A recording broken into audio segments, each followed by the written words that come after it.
ముందుగా ఎండు చేపలను గోరువెచ్చని నీళ్లలో 10 నిమిషాలు నానబెట్టి బాగా కడిగి పక్కన పెట్టుకోండి.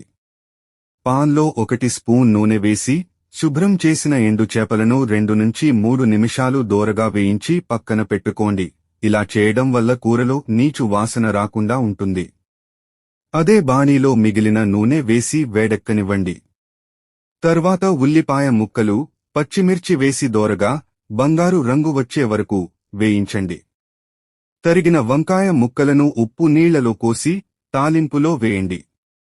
పసుపు, కొద్దిగా ఉప్పు వేసి బాగా కలిపి మూతపెట్టి వంకాయలు సగం ఉడికే వరకు 5 నిమిషాలు మగ్గనివ్వండి. వంకాయలు కాస్త మగ్గిన తర్వాత టమోటా ముక్కలు, కారం, ధనియాల పొడి వేసి కలపండి.